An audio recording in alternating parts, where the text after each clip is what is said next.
name's Isabelle Orcher. I'm originally from Garuga, New South Wales. Just moved up to Dubbo for some work. I do the administration stuff at MURDI PAAKI Regional Enterprise Corporation, and just now I've been handed also the Young Leaders project. So I get to co-coordinate that with the training guys.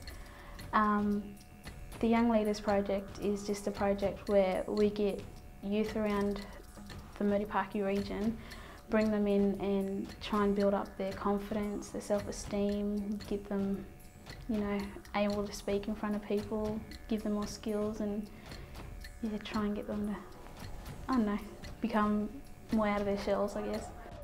Leadership is something that you want to be able to go and see that person. They'll be your support person.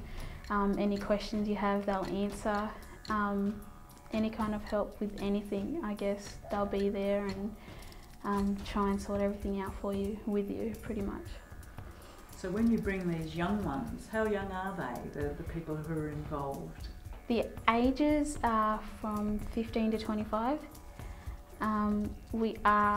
I am trying actually to try and get the age limit lowered, because a lot of the youth now are running away at like 13, 14, looking at other terms of so-called fun, and yeah, thinking that the young leaders are just a waste of time. So if we get them at the younger ages, as soon as they hit like year 7, year 8, and introduce them not so much into the actual workshops, but introduce them to the Young Leaders program, what they can get out of it, then, you know, it opens up a whole new path for them.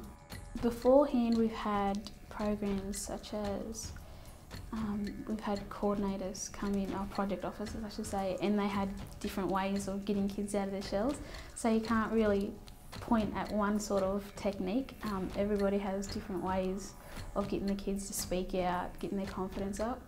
One of the big things we had was what was it called, a cultural camp in Cobar, and the kids, they're all like, oh, I'm not going to dance if they ask me to dance. But when the guy turned up, you know, they were actually the first ones up, dancing, singing, painting and stuff like that. So he also showed them the traditional way of how they used to light fire, like, you know, the rubbing of the stick and stuff. And they just had a blast with that. But yeah, so you just put it in front of them and I guess they just take a handle of it. We've had a few come through that actually, along with myself, sat at the Regional Assembly Board and actually were allowed to chair, and that was a major you know, lift for us. We got to chair with Sam Jeffries, and we got to keep all the other CWPs in line and stuff, so it was a nice experience, and just to get now more kids involved in that and giving them that feeling of pretty much being in control.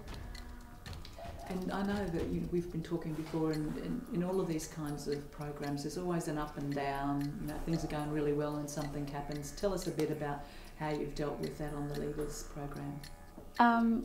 Well, a lot of our project officers come on and then they just leave, and a lot of the kids don't feel the support once they're left, so they don't like being involved anymore.